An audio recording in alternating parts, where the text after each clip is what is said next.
Hare Krishna Mataji and Prabhuji. Please accept my obeisances. सर्वश्री शिल प्रभु।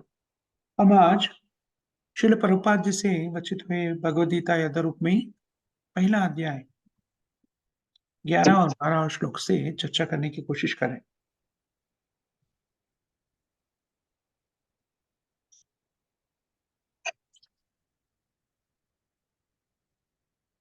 दुर्योधन ने भीष्म देव का शौर्य का स्तुति कर रहे। अयनेषु च सर्वेषु यथा भागम वस्थितः।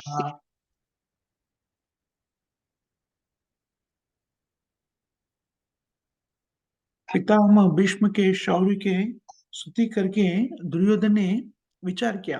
पहला श्लोक में हो, इससे पहले हम पढ़ रहे थे 10वां श्लोक में दुर्योधन भीष्म का स्तुति कर रहे थे और स्तुति करने के बाद दुर्योधन ऐसा राजनीतिज्ञ है। पॉलिटिक्स में जो राजनीतिज्ञ में बहुत सारा विशारद है। भौतिक रूप में जो राजनीति करने का स्थिति रहते हैं उसमें निपुण है। धर्म के बारे में नहीं, लेकिन राजनीति के बारे में निपुण है। इसलिए वो सोच रहे कि मैंने बाकी सब युद्धों के सामने केवल भीष्म देव का प्रस्तुति किया, स्तुति किया। इसलिए वो सोच रहे कि अन्य योद्धा जो है वो ऐसा नहीं सोचना चाहिए कि ऐसा नहीं समझना चाहिए कि उन्हें यथोचित सम्मान नहीं दिया गया। अगर दोनों योद्धा एक समान का है तो एक योद्धा को हम स्तुति कर दिया तो दूसरा योद्धा सोचेगा कि वो अपमान मानेगा, निरुत्साह हो जाएगा। इसलिए बाकी योद्धा ऐसा नहीं सोचना चाहिए। ऐसा सोचकर दुर्योधन ने बाकी योद्धाओं को भी वो समझा रहा है।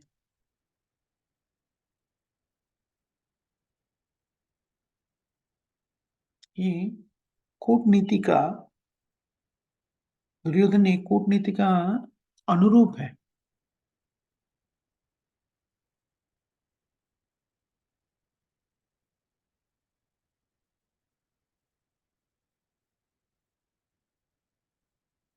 इसलिए वो कूटनीति से सोच रहे हैं और बाकी योद्धा ने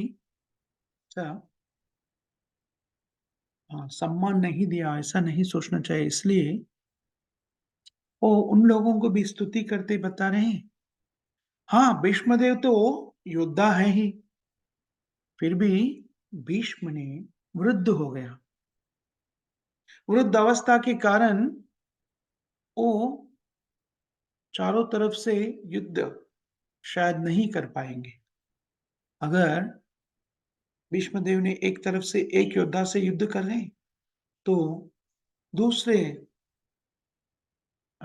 तरीका से और कोई योद्धा आके भीष्मदेव के ऊपर आक्रमण कर सकता है।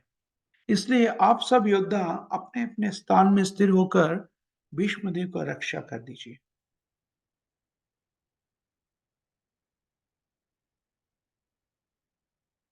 भीष्मदेव निस्संदेह सर्वोत्तम योद्धा है, लेकिन वो अभी वृद्ध हो गया। देखिए दुर्योधन का स्थिति क्या है। भीष्मदेव वो सोच रहे कि सी ये कुटिल नीति है। मतलब वो मनी मन में वैसा नहीं सोच रहे हैं। वो पहले ही सोच रहा था कि मेरा विजय निश्चित है। इसलिए क्यों क्यों निश्चित है? क्योंकि उनका तरफ भीष्मदेव है और भीष्म को कोई भी हरा नहीं सकता। पूरा सेना मिलके भी हरा नहीं सकते और भीष्मदेव को मृत्यु भी नहीं होते। वो अपने आप मृत्यु का प्राप्ति के लिए याचना करे तभी मृत्यु देवता आएगा। तभी तक भीष्मदेव अनुमति नहीं देते हैं कि मरने के लिए, खुद का मरने के लिए अनुमति नहीं देते हैं। मृत्यु उनके पास नहीं आता, फिर और कोई भी भीष्मदेव को कैसे मार सकते हैं? दुर्योधन जानते हैं और यही बलबूत पर वो युद्ध के लिए सन्नद्ध हो गया। धृतराष्ट्र भी युद्ध के लिए इसीलिए सन्नद्ध हो गया। फिर भी ये राजनीति देखिए, बाकी योद्धा जहां पर हैं वहां पर हैं, वो ऐसा नहीं सोचना चाहिए कि केवल दुर्योधन भीष्मदेव का स्तुति कर रहे हैं, हमें स्तुति नहीं कर रहे हैं। ये सोचकर वो अपना अपमान का अ, जहाँ सम्मान नहीं दिया, जहाँ अपमान किया गया, वैसा नहीं सोचना चाहिए। इसलिए दुर्योधन ने क्या करे, उन लोगों को भी स्तुति कर रहे और बोले कि भीष्मदेव निस्संदेह योद्धा है, फिर भी वृद्ध हो गया। इसलिए आप सब अपने अपने स्थिति में रहकर भीष्मदेव का रक्षा कीजिए। ऐसा कहने से बाकी योद्धाओं को ऐसा प्रस्तुति करे कि आप भी बहुत बड़ा योद्धा है, जितना बड़ा योद्धा है, आप स्वयं भीष्मदेव को रक्षा कर रहे। देखिए, ये भौतिक रूप का अ, स्थिति है दुर्योधन का, कपट स्थिति। कपट, कपट का मतलब है मन का अंदर कुछ रहते हैं और बाहर कुछ बोलते हैं।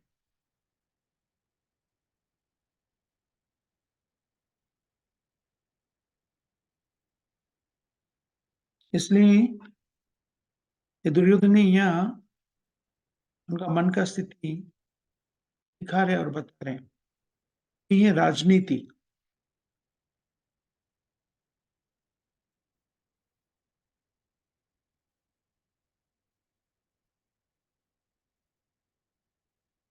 दुर्योधन ने सोच रहे कि उनको पता है, दुर्योधन का सोच ऐसा है कि तभी तक भीष्मदेव हैं, तभी तक पांडव का, तभी तक भीष्मदेव को उपस्थित है युद्ध में, पांडव जीत नहीं सकते।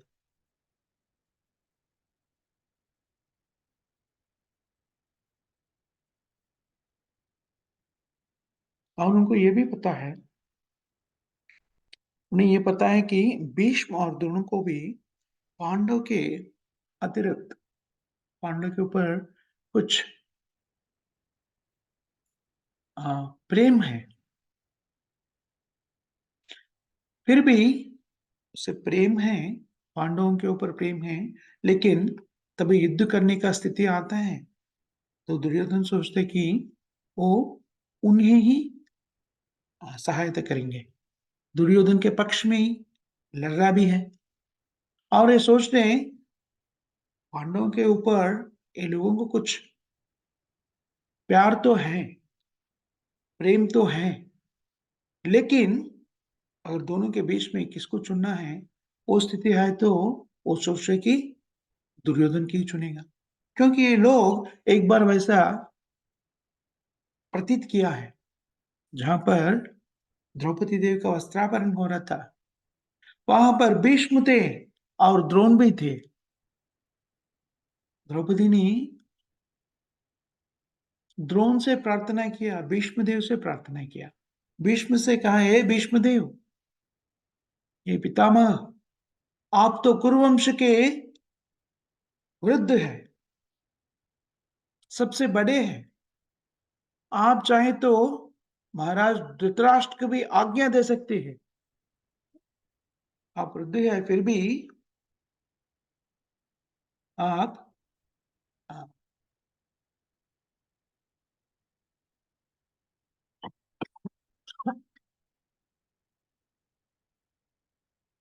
उसे आज्ञा भी दे सकते हैं, और वृद्ध है फिर भी योद्धा है, आप युद्ध करके दुर्योधन का संहार भी कर सकते हैं। इसलिए द्रौपदी ने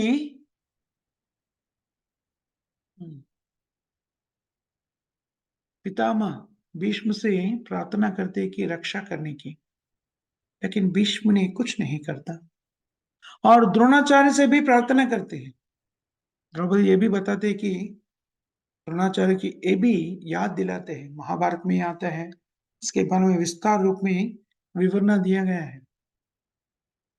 द्रौपदी ने द्रोणाचार्य जी से पूछते हैं, हे गुरुवर, मैं पहला बार कुरुवंश में आया था और आपके पास आके मैं आशीर्वाद लेने के लिए आया था और आपने मुझे पूछा है, पुत्री, अभी तो तुम पुत्री भी हुआ और पुत्रवधू भी हुआ, क्योंकि मेरा तुम्हारा पिता मेरा तुम्हारा पिता से मेरा स्नेहपूर्वक संबंध है।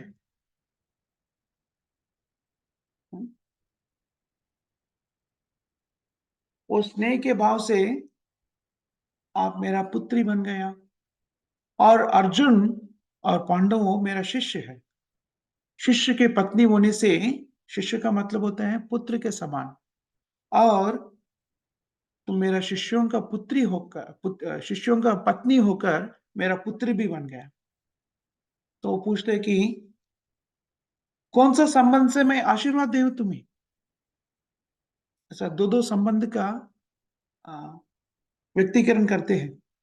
तो द्रौपदी ये समय पर द्रोणाचार्य को ये याद दिलाता है कि आपने मुझे पुत्री और पुत्रवधु दोनों के रूप में स्वीकार किया। अगर मैं पुत्री भी हूं, पुत्रवधु भी हूं, दोनों तरफ से भी ये स्थिति में रक्षा करना आपका कर्तव्य बन जाता है। मुझे रक्षा कीजिए। द्रोणाचार्य भी कुछ नहीं करता। दुर्योधन को ये स्थिति बहुत अच्छी तरीके से याद है और इसलिए दुर्योधन ये सोच रहे कि ये दोनों तो पांडव के ऊपर प्रेम तो है, कृपा तो है, लेकिन वो सहायता नहीं करेंगे।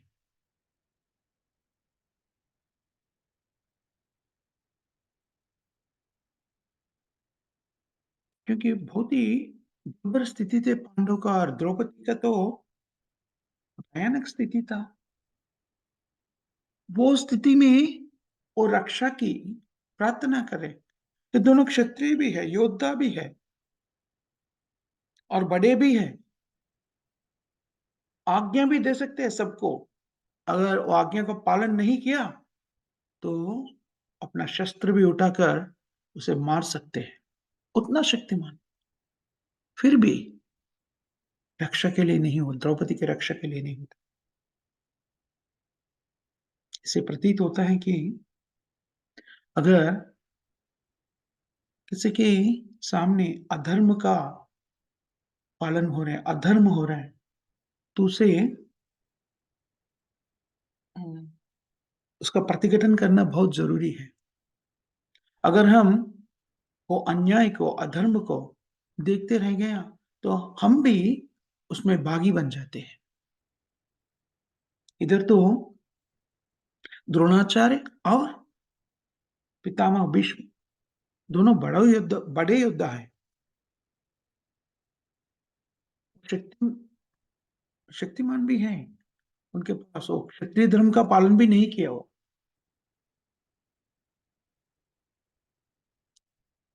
भगवान श्री कृष्ण ने बताते हैं कि आगे आगे हम पढ़ते हैं, अर्जुन ने पूछते कि ये तो मेरा आदरणीय है, पितामह और गुरुवर, ये दोनों, इन दोनों को मैं पूछता हूँ, बहुत ही आदर के साथ मैं उसे प्रणाम करता हूँ। मैं उनके ऊपर अस्त्र कैसा उठा हूँ, शस्त्र कैसा उठा हूँ, उसे कैसे मार सकता हूं मैं।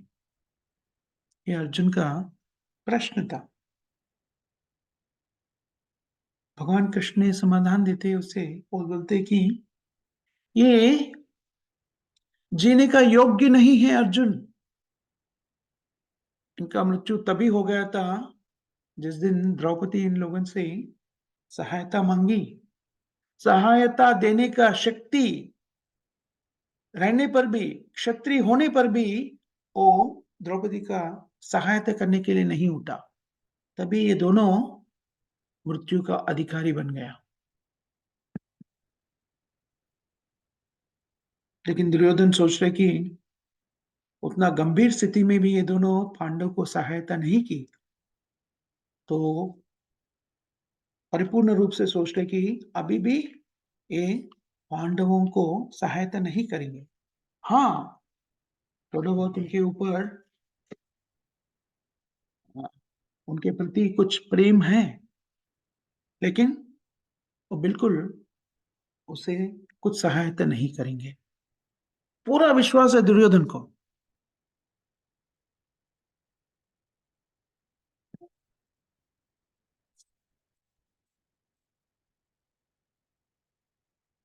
ऐसा कि जैसा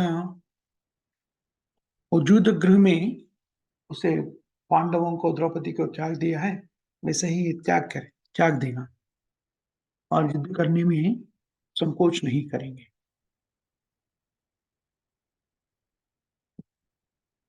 दुर्योधन का स्थिति ऐसा है, एक तरीक़े से अ, द्रोणाचार्य को निंदा कर रहे थे। हम देखें तो 3-4 श्लोक के पहले द्रोणाचार्य के पास जाके ये बोल रहे थे कि देखो तुम्हारा शिष्य दुष्टद्युम्न जो आपको मारने के लिए जन्म लिया है, आपने तो उदार होकर उसे युद्ध विद्या का ज्ञान दे दिया। वही ज्ञान से वो आपके सामने ठहरा हुआ है, आपसे युद्ध करने के लिए ठहरा हुआ है, आपको मारने के लिए ठहरा हुआ है और बाकी सैन्य को ऐसा स्थिति में रखा आपके दिए हुए ज्ञान से वो ऐसा सैनिक का नियुक्त किया है। और इधर आके भीष्मदेव से बता रहे और सभी योद्धा से बता रहे कि भीष्मदेव को सहायता करो। ये सब चीज देखकर भीष्म को समझ में आ गया कि दुर्योधन विचलित है। भीष्म ऐसा वृद्ध है ना? कुरुवंश में बड़े हैं। ये सब कौरव या पांडव को देख के उसे कई बार उसे कृपा आते हैं। पांडवों को प्यार करते थे, लेकिन दुर्योधन के ऊपर भी उनको कृपा था।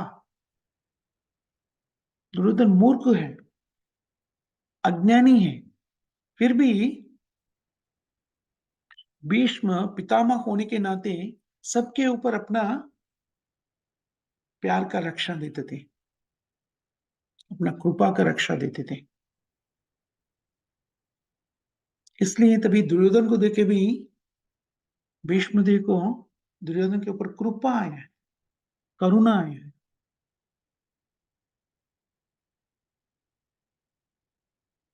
दुर्योधन को ऐसा संदेह है कि मेरा पितामह जो है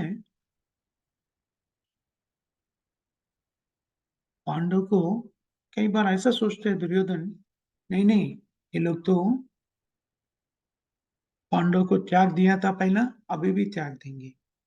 और कभी कभी सोचते हैं कि नहीं नहीं, ये दोनों को पांडवों के ऊपर बहुत प्यार है,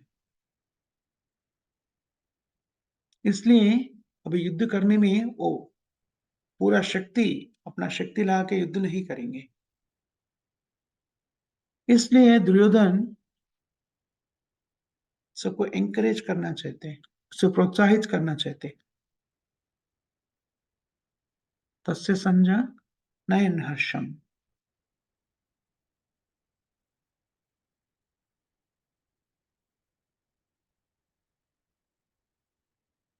ये प्रोत्साहित करने का चीज जो है वो भीष्मदेव समझ गया और भीष्मदेव ने सोचा कि दुर्योधन के ऊपर उनकी कृपा आया है और वो तरस होकर वो कृपा से दुर्योधन को खुशी देना चाहते थे, थोड़ा समय के लिए उसको आनंद दे देंगे।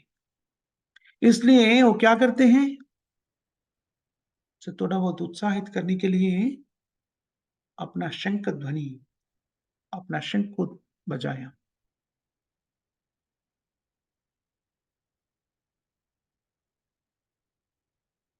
कभी भी युद्ध में पूर्वाश्रम में कभी युद्ध के लिए जाते थे तो पहला युद्ध करने से पहले शंख ध्वनि करते थे। भी कुछ शब्द करते हैं, कोई बगल्स वगैरह कुछ बोलते हैं, कहीं म्यूज़िकल इंस्ट्रूमेंट का शब्द होता है।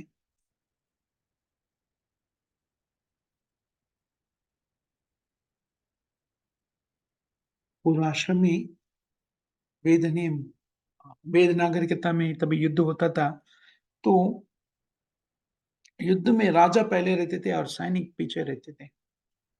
सैनिक को राजा अ, सैनिकों से पहले रहकर उसे मार्गदर्शन करते थे युद्ध करने के लिए।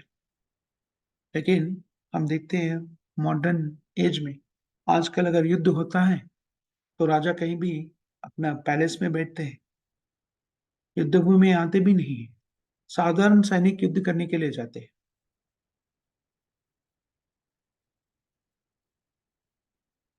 जो नायक होता है, जो राजा होते हैं, युद्ध करने के लिए नहीं आते। सुरक्षित स्थान पर रहते हैं और युद्ध स्थल पे भी नहीं जाते हैं। और सामान्य सैनिक युद्ध करते थे और मर जाते हैं। पूर्व आश्रम में ऐसा नहीं होता था। सब लोग युद्ध के लिए आते थे। राजा पहले रहते थे युद्ध करने को। वो क्षत्रिय का धर्म है। यहाँ पर भी भीष्म देव आया, द्रोणाचार्य आया, अर्जुन आया।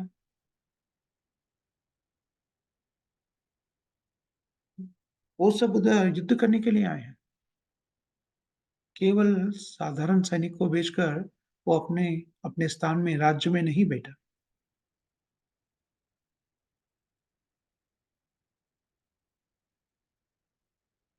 तस्य संजय नयन हर्षम कुरु वृद्धा कुरु वृद्धा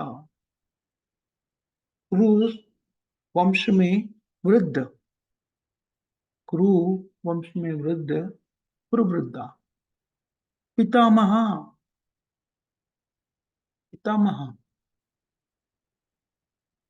भीष्मदेव ने अर्जुन और दुर्योधन दोनों का पितामह है।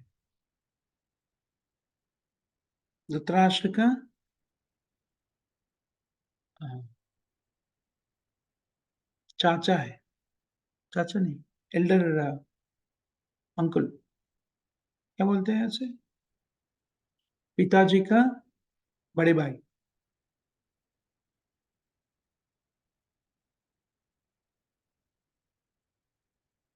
सो भीष्मदेव ने पितामह है, बहुत अ, पितामह मतलब सबसे बड़े हैं वहाँ का।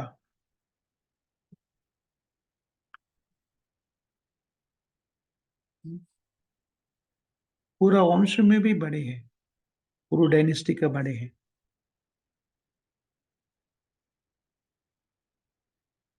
बहुत बहुत बड़े भी हैं, वृद्ध भी हैं और ब्रह्मचारी भी हैं।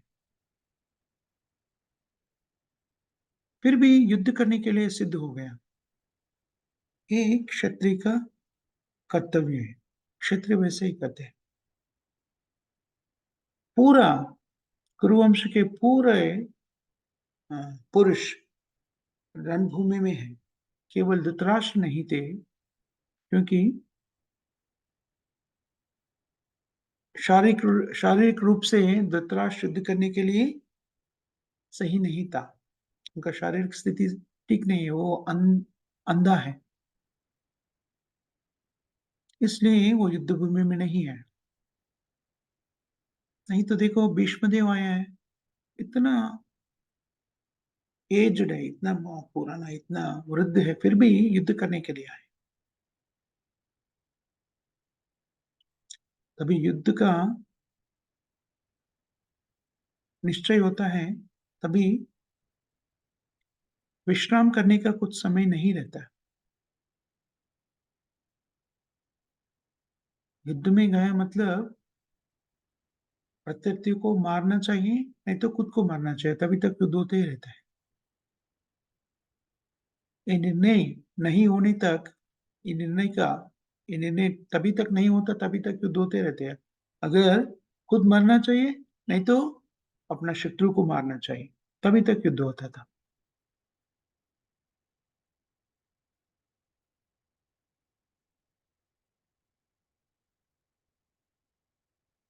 हाँ। कभी भी युद्ध पे जाए तो अगर शत्रु को नहीं मारा और हम भी नहीं मरा, ऐसा कभी नहीं होता था।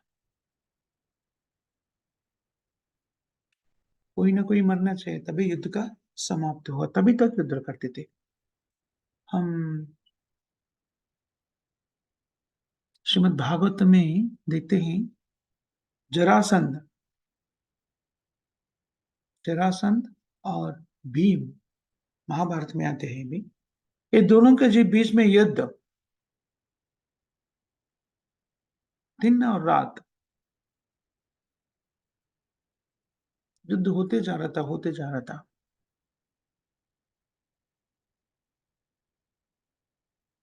हर दिन युद्ध होते रहते थे शाम तक।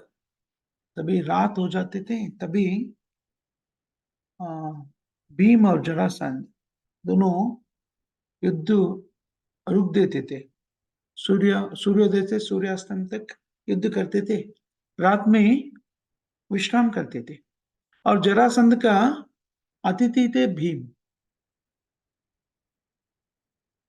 युद्ध के समय में युद्ध करते थे जरासंध, और शाम में भीम को अतिथि के रूप में सत्कार करते थे।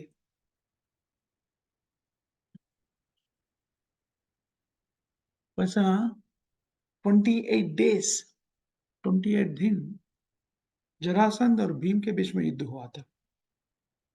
इतना दिन युद्ध किया, लेकिन परिसमाप्ति नहीं किया, तब तक जरासंध का मृत्यु नहीं हुआ, युद्ध परिसमाप्त नहीं हुआ था।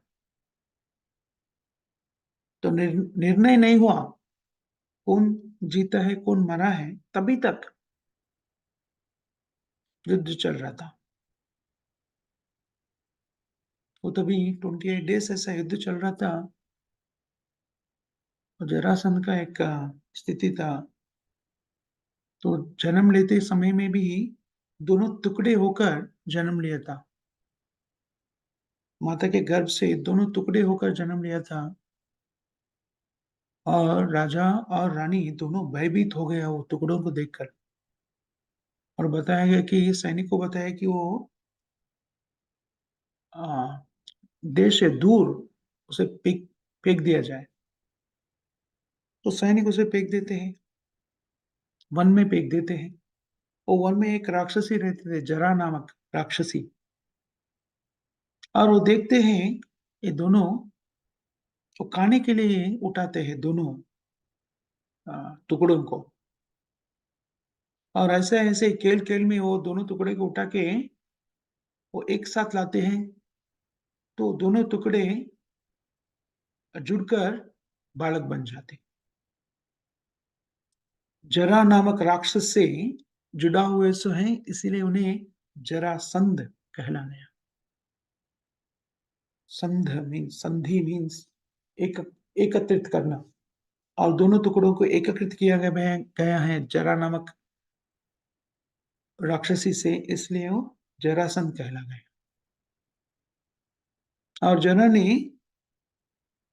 ऐसा बालक एकीकृत होने के बाद वो क्या करते हैं, वो राजा को जाके राजा को दे देते हैं। तभी वो अ, उनका नाम जरासंध कहलाता है। और ये दोनों के बीच में युद्ध हुआ, तभी 28 डेज युद्ध के बाद में वो मर नहीं रहा है। और वो भीम को तो नहीं मार सकते हैं, नहीं मार सक रहे। तभी कृष्ण ने भीम को सूचना देते हैं, जरासंध को बीच में से दोनों टुकड़ा कर देना। दोनों पांव पकड़ के खींचे तो दोनों टुकड़ा हो जाए। ऐसा दो टुकड़ा करके उसे मारना चाहिए। ऐसा संदेश, ऐसा सूचना देते हैं।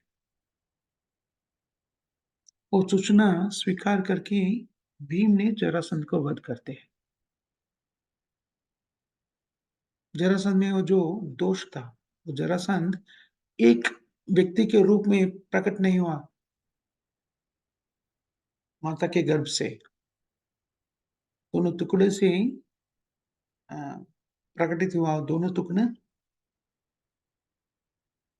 ऐसा अ, जुड़ाया गया है जरा नामक राक्षसी से, इसलिए वो उनमें है दोष।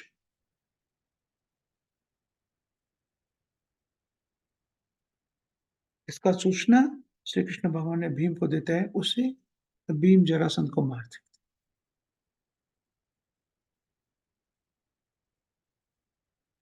तो क्षत्रियों के बीच में कभी भी युद्ध होता है,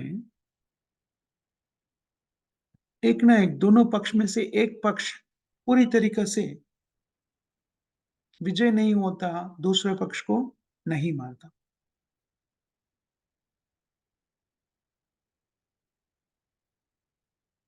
कुरुक्षेत्र रणरंग में ये पुराने युद्धों का युद्ध नीति देखे तो क्षत्रियों का युद्ध नीति के बारे में हम समझते थे। हम देख सकते हैं कुरुक्षेत्र में दोनों तरफ से एकीकृत हुआ लोग सब क्षत्रिय हैं और युद्ध करने के लिए उत्सुकत है। क्षत्रियों का क्षत्रिय होने का एक अ, कर्तव्य भी होता है, लक्षण ये भी होता है कि वो युद्ध करने के लिए उत्सुकताते रहते हैं। युद्ध करने के लिए कभी भी तैयार रहते हैं। कभी भी युद्ध करने से वो डरते नहीं, भागते नहीं। युद्ध करने की कोई भी ललकारता है उनसे, वो तुरंत युद्ध करने के लिए जाते हैं। वो क्षत्रिय का लक्षण है।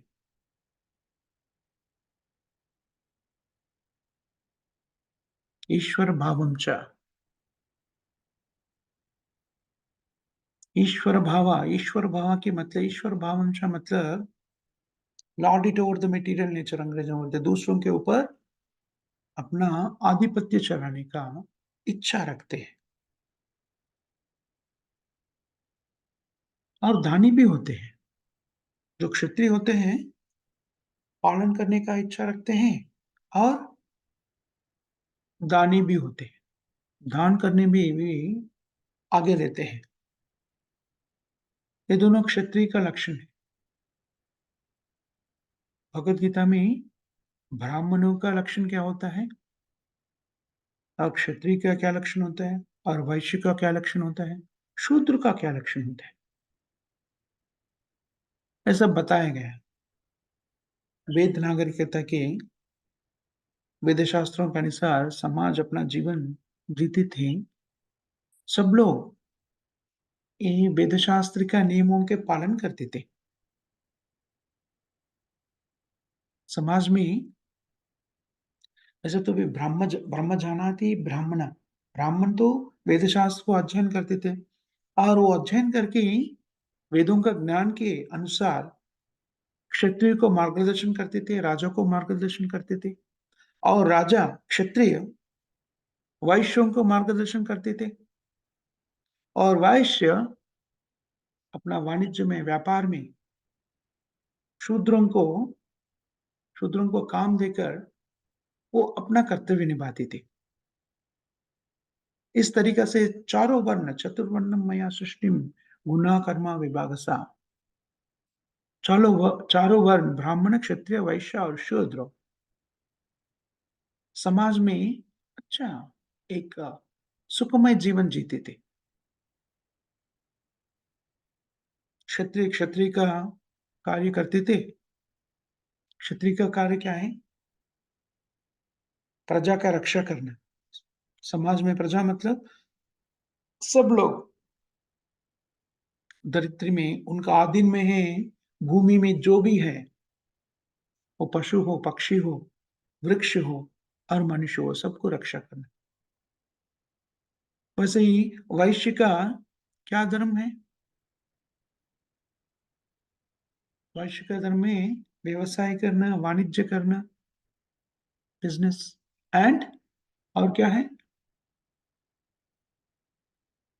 गायों को रक्षा करना। कृषि, गोरक्षा, वाणिज्यम, वैश्यकर्म, स्वभावजम। वैश्य जो है वो व्यापार करना चाहिए और व्यवसाय भी करना चाहिए, और गायों का रक्षा करना चाहिए। गोरक्षा, जो अ, व्यापारी वैश्य ने, वैश्यों का एक लक्षण है, एक कर्तव्य है कि गोरक्षा करना। आजकल तो कोई भी गौ का रक्षा नहीं करते हैं। गाय, बेचारे गाय जीवन भर दूध देते रहते हैं, कभी वो दूध नहीं दे सकते हैं, तभी उनका यजमानी खुद उसे अ, स्लॉटर हाउस बोलते हैं ना, वेधशाला को बेच देते हैं। तो बहुत पाप का कार्य है। आधुनिक समाज में ऐसा पाप कार्य करके लोग सोचते हैं कि हमें शांति रहना चाहिए। हमारे जीवन में शांति क्यों नहीं है? शांति कैसे रहेगा? हम जो पाप जीवन जी रहे हैं, पाप का जीवन जीते हुए हम शांति को कैसा प्राप्ति कर सकते हैं?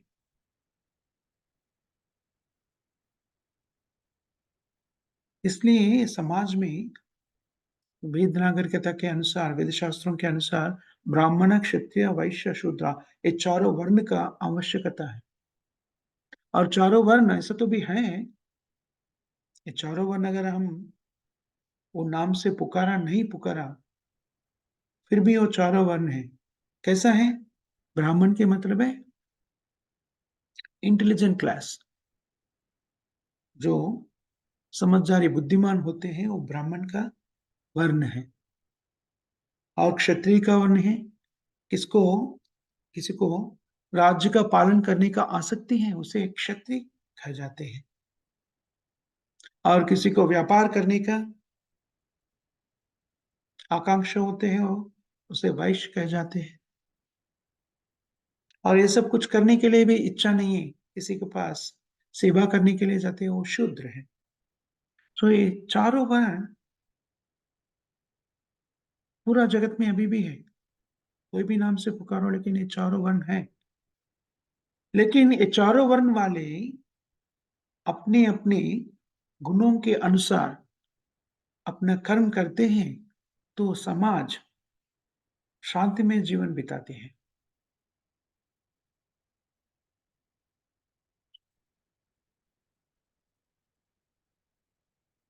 ब्राह्मण क्षत्रिय को मार्गदर्शन करना चाहिए, और क्षत्रिय राजा बनकर प्रजा का रक्षा करते हुए वैश्य को मार्गदर्शन करना चाहिए।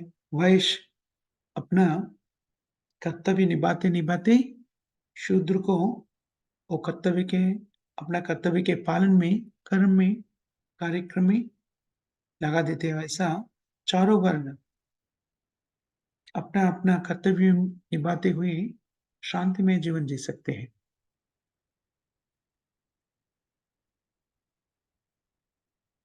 समाज को ऐसा जीने के लिए भगवान श्री कृष्ण ने नियंत्रित किया है, नियम किया गया है। चारों वर्ण भगवान श्री कृष्ण से प्रकटित होते हैं। चारों वर्ण, चातुर्वर्ण मया सृष्टि, मैं खुद ये चारों वर्ण का प्रबंध किया है। महाराज युधिष्ठिर के टाइम पर, युधिष्ठिर महाराज के टाइम पर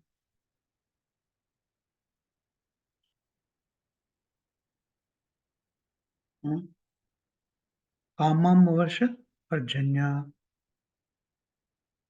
अगर ये चारों वर्ण अपना अपना धर्म का पालन करते हैं, तो वर्षा भी ठीक से होते हैं, प्रकृति भी सहायता करते हैं। हम अपना कर्तव्य निभाते हैं तो प्रकृति भी हमें जो भी चाहिए वो दे देते हैं। अतिवृष्टि अनावृष्टि का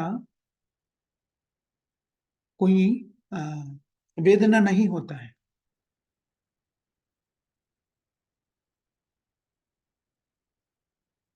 वर्ष पर्जन्य कामाम, मतलब प्रकृति जो है, हम अपना कर्तव्य का निभाते हैं, अपना कर्तव्य ठीक तरीका से निभाने से प्रकृति हमें जो भी चाहिए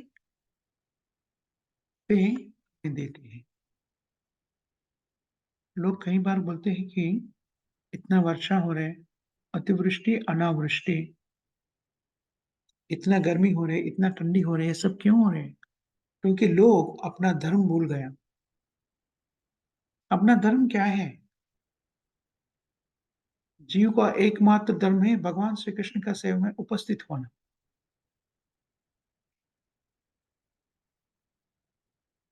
राजा अपना कर्तव्य का पालन करते हैं, प्रजा अपना कर्तव्य का पालन करते हैं, तो प्रकृति अपना कर्तव्य का पालन करते हैं। हमारा जीने के लिए जो भी चीज चाहिए वो प्रकृति समृद्धि से प्रदान करते हैं।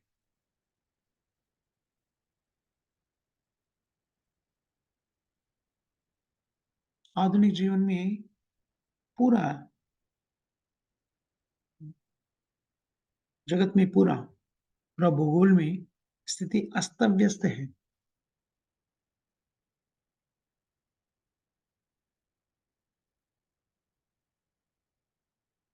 कभी अतिवृष्टि, कभी अनावृष्टि, क्योंकि पूरा सब देशों में ये व्यवसाय करना छोड़ दिया और इंडस्ट्रीज में परिश्रमा में अपना समय बिताते हैं।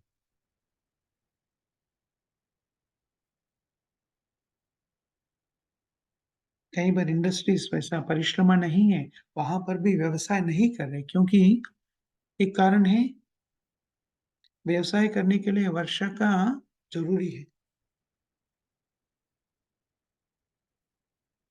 अन्नो भवन्ति पर्जन्यो अन्न संभवा।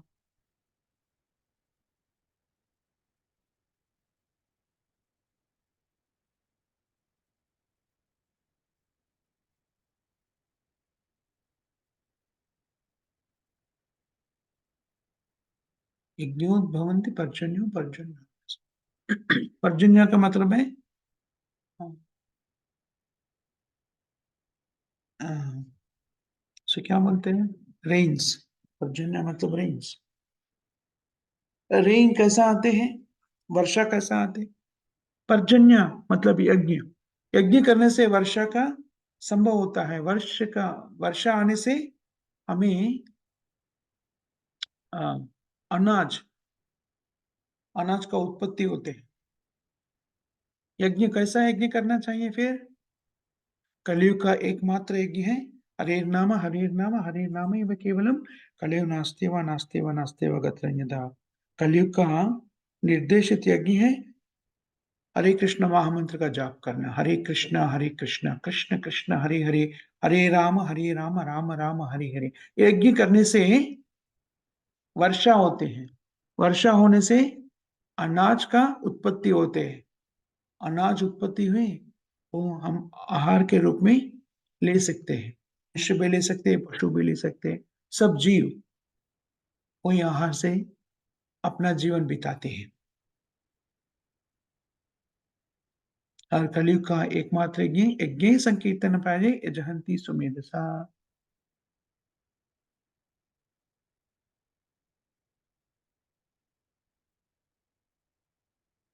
कृष्ण चैतन्य भावना जो है, श्रील प्रभुपाद जी से, श्री चैतन्य महाप्रभु से उद्घाटन किया है, और श्रील प्रभुपाद जी ने उसे पूरा जगत में उसे प्रचार किया है। कृष्ण भावना को हम तभी अपनाते हैं, तभी हम अपना धर्म ठीक से कर सकते हैं। कृष्ण भावना, ये कृष्ण भावना जो है, वही कृष्ण भावना का सोसाइटी है, ये क्या बोलते हैं, कृष्ण भावना का मूवमेंट।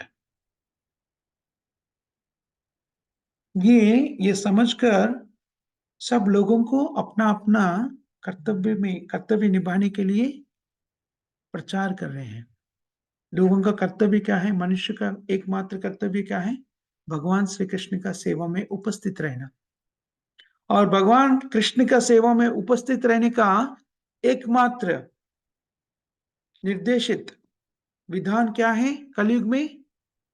भगवान श्री कृष्ण का नाम का जप करना। हरे नाम केवलम कलयो नास्ति व नास्ति व नास्ति व गतरन्यदा। हरे कृष्ण कृष्ण कृष्ण हरे हरे, हरे राम राम राम हरे हरे। ये महामंत्र जाप करने से हम अपना कर्तव्य निभा रहे, मतलब अपना यज्ञ कर रहे हैं। यज्ञ करने से क्या होता है?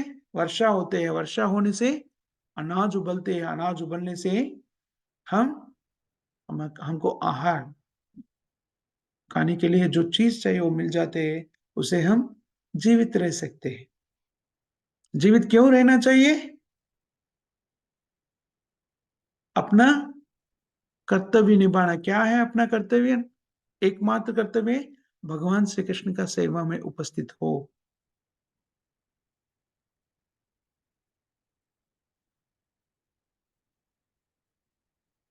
ये भी बद्ध स्थिति में होकर हम भगवान का सेवा में कैसा उपस्थित हो सकते हैं? होना बहुत मुश्किल है। लेकिन कृष्ण भावना ने लोगों को भगवान के भक्ति के बारे में बताते हुए सब लोगों को भगवान के सेवा में स्थित कर रहे हैं। भगवान के सेवा में स्थित होने का अति सुलभ विधान को हमें बताया गया है। भगवान के सेवा में उपस्थित होने का क्या नियम है? श्री शिल प्रभुपाद जी से प्रकटित किया गया नियमों का, 4 नियमों का पालन किया तो हम और कुछ नहीं करने का, ये चारों नियम का पालन किया तो हम भगवान के सेवा में उपस्थित हो जाते हैं। तो चारों नियम क्या है? हर दिन 16 माला का जाप करना। हरे कृष्ण कृष्ण कृष्ण हरे हरे, हरे राम राम राम हरे, ये मंत्र का जाप करना। और कृष्ण प्रसाद को ही तभी भी हम कुछ खाने का इच्छा होते हैं तो कृष्ण प्रसाद ही खाना है। जो भी हम खाते हैं कृष्ण भगवान को समर्पण करके, निवेदन करके प्रसाद के रूप में खाना चाहिए। और भक्तों का सांगत्य में रहना चाहिए। अभक्त का सांगत्य त्याग करना चाहिए। और कभी भी कोई बोल सकते हैं सब लोग तो कृष्ण भक्त नहीं है, हम उतने ही कई लोगों से संपर्क करते हैं, तो कैसा उसे अपने आप को कैसा बचाना चाहिए? अभी संपर्क करते हैं तो हम हमारा अ, सांगत्य उनको देना चाहिए। वो कैसा होता है? जो भक्त नहीं है वो किसके बारे में बात करते हैं?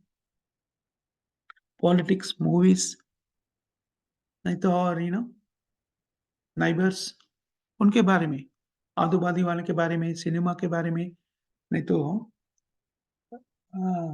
राजनीति के बारे में चर्चा करते रहते हैं, नहीं तो स्पोर्ट्स, क्रीड़ा के बारे में बात करते रहते हैं।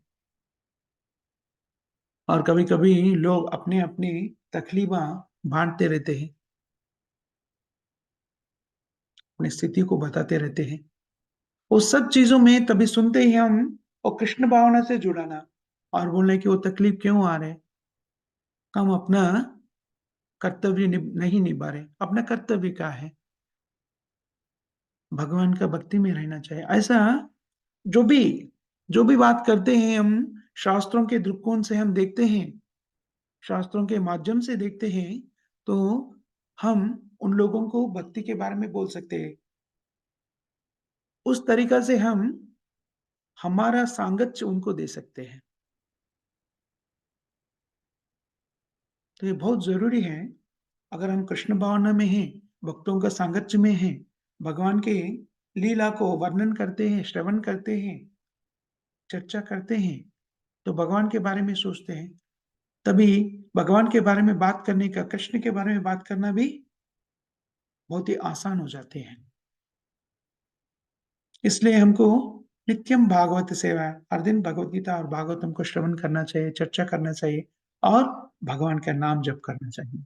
उससे हमारा उद्धार हो जाएगा, हम आध्यात्मिक रूप से उन्नति कर सकते हैं। आध्यात्मिक रूप का प्रगति का मतलब है जन्म, मृत्यु, जरा व्याधि का चक्रबंधन से मुक्त होना। यही मानव जीवन का एकमात्र लक्ष्य है। इधर हम समाप्त कर देंगे या किसी को कोई प्रश्न या टिप्पणी ऐसा कुछ बोलना है?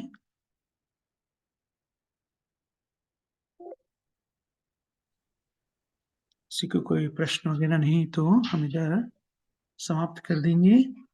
कंतरा खत्म होना ठीक। माता जी आप कुछ कहना चाहते हैं?